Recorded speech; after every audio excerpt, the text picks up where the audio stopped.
गोविंद से मुलाकात मेरी तब हुई जब मैं अपने बबलू दोस्त के साथ पार्क में टहलने के लिए गया था।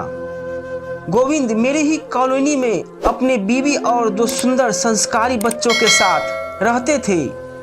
लुधियाना के गोविंद निर्माण कार्य से जुड़े थे। दिन का अधिकांश समय अपने निर्माणाधीन परियोजनाओं देखरेख में बिताते थे।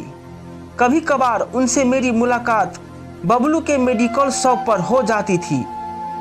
उनके बच्चों की परीक्षाएं समाप्त हो चुकी थी, इसलिए वह दोनों बच्चे अपनी मम्मी के साथ लुधियाना चले गए थे।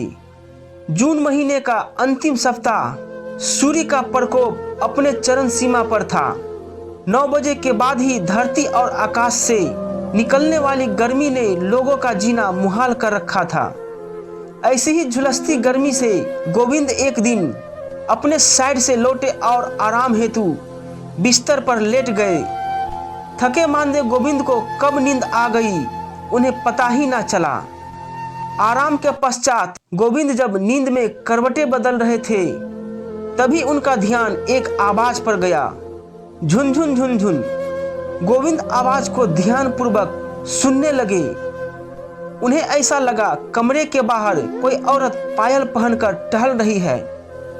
थोड़ी देर आवाज सुनने के बाद अपने आप पर नियंत्रण नहीं कर पाए और बाहर निकल पड़े, लेकिन आश्चर्य, वहां कोई नहीं था। गोविंद सोच में पड़ गया, अगर यहाँ कोई नहीं है तो पायल की आवाज कहाँ से आ रही थी। थोड़ी देर तक वह इसी अधेर बुन में पड़े रहे, फिर वह हम समझ अपने कार्यों में व्यस्त हो गया। लेकिन लाख कोशिशों के बाद भी इस घटना को अपने दिमाग से निकाल नहीं पा रहे थे।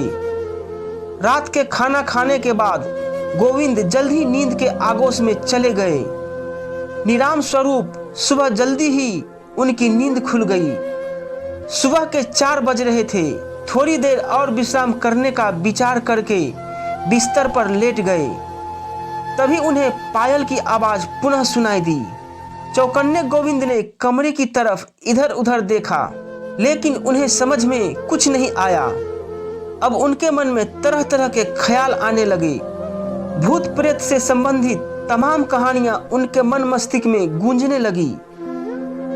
जब कोई समस्या सामने आती है तो उसके तमाम कारण दिमाग में आते हैं। गोविंद के भी दिमाग में आने वाले विचारों में कुछ ऐसे भी थे जो डर की उत्पत्ति के कारक बन रहे थे।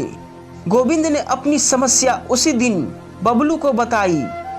भूत प्रेत की कहानियों में विश्वास न रखने वाले बबलू ने उसे हल्के में लिया और मजाकिया तौर पर बताया कि शायद किसी चुड़ैल का साया आपके घर हो गया है। तभी मैं भी वहां पहुंच गया। सभी गोविंद के मन का भ्रम समझकर इसे बड़े हल्के में लिया और उन्हें समझाने की कोशिश की, लेकिन प्रयास विफल रहा। गोविंद पूरे दिन किसी से नहीं मिले। तब हम लोगों को एहसास हुआ कि गोविंद नाराज है। तब हम लोगों ने शाम को उनके कमरे पर जाने का प्रोग्राम बनाया और थोड़ी ही देर में हम लोग उनके कमरे पर पहुंच गए। गोविंद अपने रूम पर प्रसन्नचित्त मुद्रा में थे और बबलू जी से मिलने की उनकी शॉप पर जाने की तैयारी कर रहे थे। हम लोगों को आश्चर्य हुआ जब उनकी समस्या के बारे में पूछा तो गोविंद हंसने लगे और एक कैलेंडर की तरफ इशारा करने लगे। हम लोगों की समझ में कुछ नहीं आया तो पूछ बैठे। इस पर गोविंद ने बताया कि कैलेंडर पर टंगी चाबियों के गुच्छे से ये आवाज आ रही थी। फैन के स्टार्ट होने पर कैलेंडर में हलचल होती थी, जिससे चाबियों के गुच्छे में लगे घुंघरू आवाज निकाल रहे थे। घुंघरू की आवाज का रहस्य जान हम सभी हंस पड़े। तो दोस्तों, यह थी हमारी आज की छोटी सी कहानी। उम्मीद करते हैं आपको पसंद आई होगी। आपका क्या कहना है इस कहानी के बारे में, कमेंट करके हमें ज़रूर बताइए। वीडियो को लाइक करके चैनल को सब्सक्राइब कर लीजिए, साथ में घंटी को दबाकर ऑल पर सेट कर लीजिए ताकि आने वाली वीडियो आपको तुरंत मिले। मुझे दीजिए अगली वीडियो तक इजाज़त। जय हिंद, जय भारत।